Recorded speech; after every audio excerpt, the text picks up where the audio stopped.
Hey there, Chris Bassett here, and I'll be sharing all the tips and tricks I've learned as a beginner for disc golf.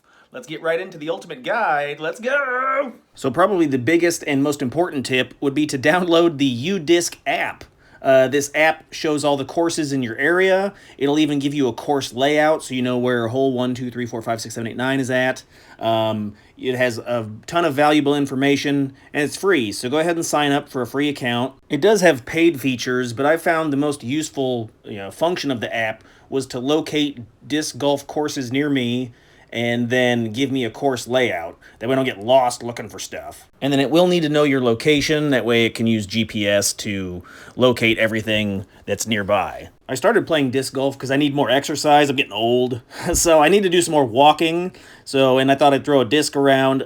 But apart from being recreational, if you are really enjoying the sport, it has the potential to, you can join tournaments. You can have like your own professional scoring system. So it does have that competitive aspect to the game. So that's fun. After your profile's created, go ahead and go down to the lower left-hand corner, find the option that says courses. Hit that tab and that'll open up all the courses in your area. I play at Maytag Park. So if you're ever out and see me, throw me a wave. But it'll show all the different courses in your area. Something that's nice about disc golf is generally it's publicly maintained, and so they're free. So that's another reason why I picked up disc golf was I didn't want to pay $40 a pop to go shoot regular golf. So this is free. Get out for a walk. But you click on the course and it'll give you a description. It'll give you a rundown of like any leagues that are going on. I actually had an issue with this one time where I showed up to the course and they had a league game, so I had to drive home. But that'll let you know ahead of time what's going on. And then you can click right there where it says layout or map, and it'll show the layout of the course. So that's super helpful. There are some courses where it's really hilly and you can't see the next hole. You're like, is it to the left, to the right? I have no idea. And so that'll help you, not get lost. And so that's super helpful. Now that you know where the courses are at and if they're available to play, you're going to need a disc. So I'd recommend grabbing a disc where that first number is around 5 or 6. That's basically that first number is the flight number. So the higher the number, the further it will fly. But you have to be very meticulous on your throws, otherwise they go all over the place. Your drivers are basically 9 to 16 on that first number. They're best for really long flights. Mid-range, which is what I'd recommend as a starter, that's anywhere from like 4 to 8. And then your putter is going to be your real close shots. It's a straight flight, and that's like 1 to 3. So if the disc is labeled, the first number will be the speed, the second number will be glide, third will be turn, and your fourth will be fade. I actually went into a local disc shop, and they had a machine that could read your throws, so I had a few practice throws, and it spit out my information, and then the guy behind the counter could help give me the disc that would fit that. Discs can cost anywhere from like $8 to $20. Some of the shops sell it in like bundles. You can also look on eBay. It had a variety of discs. Facebook Marketplace may have some, used discs or cheap discs, or like I said before, Amazon, link down below. Alrighty, so we know where the course is at and we bought a disc, so let's get out there and get started. Each hole starts with a tee pad, which is like a rectangular piece of concrete.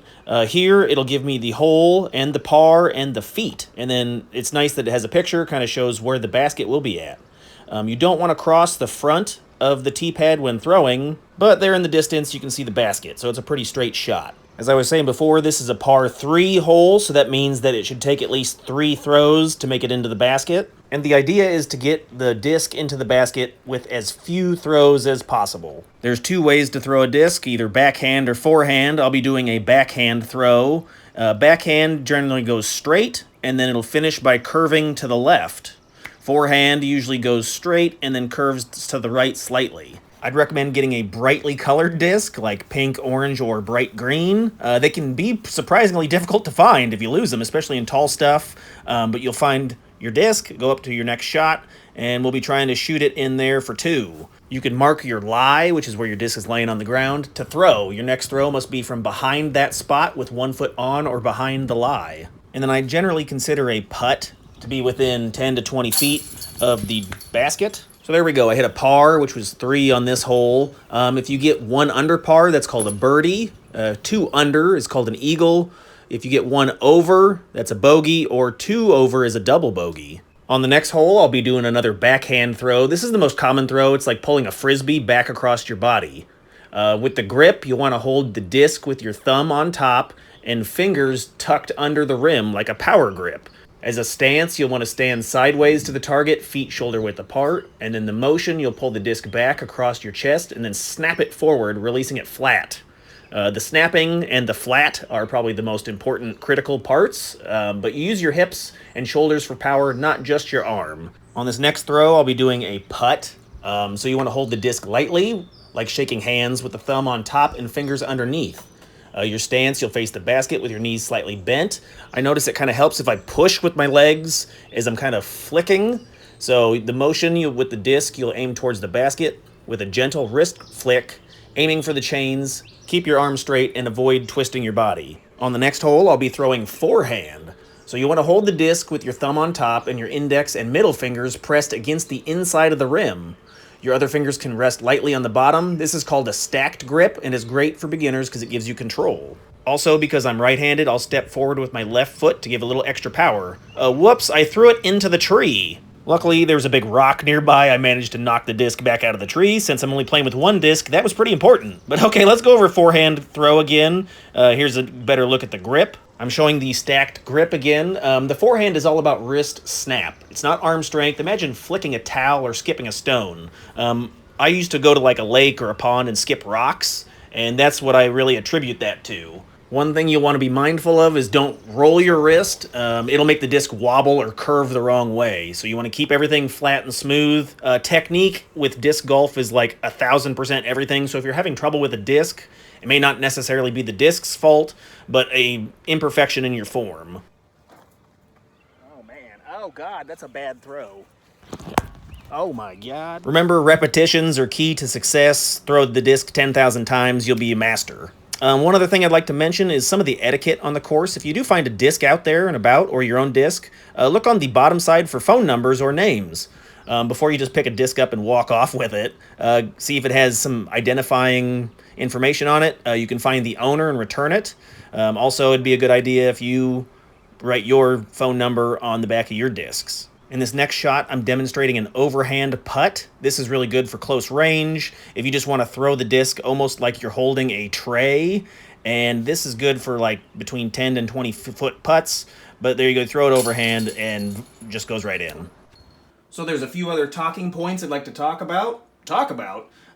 Disc golf etiquette. So if you're out on the course, disc golf has a pretty chill vibe, but good etiquette makes it fun for everybody. Here's some key do's and don'ts.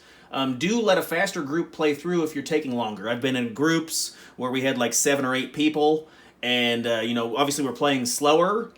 So let the teams of 2 or 3 play through. It just makes for a friendlier game. Help for lost discs. If you're playing on a team, help out your buddy and look for his disc. That's $20 down the drain if you lose it.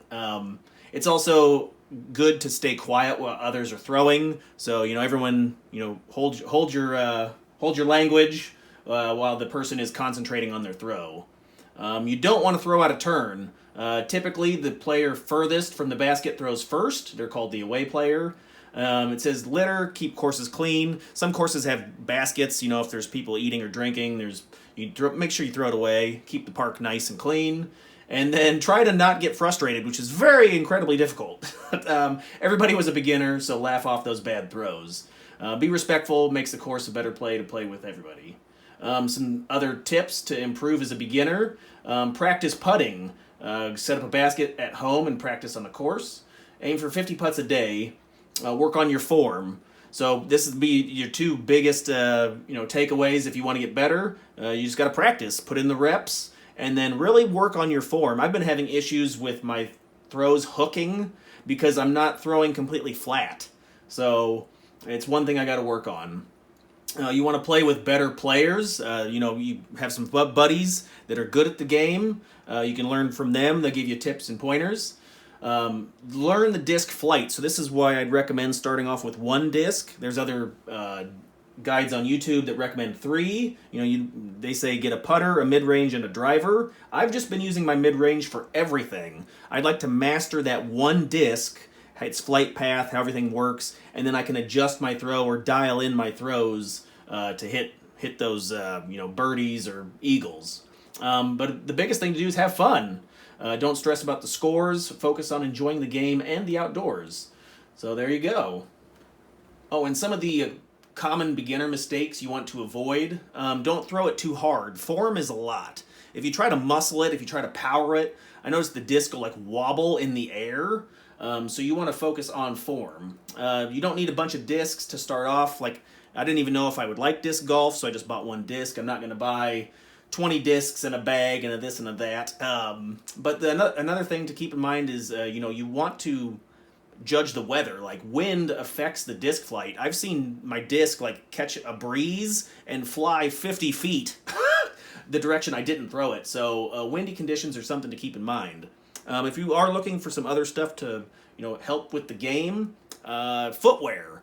I bought some sandals with flat soles, so I could, because if you're doing a lot of walking, you need some good shoes. I've got some Amazon links down below for discs if you want to help out the channel. Use those links, no extra cost. Any other questions or comments, put those below. Thanks.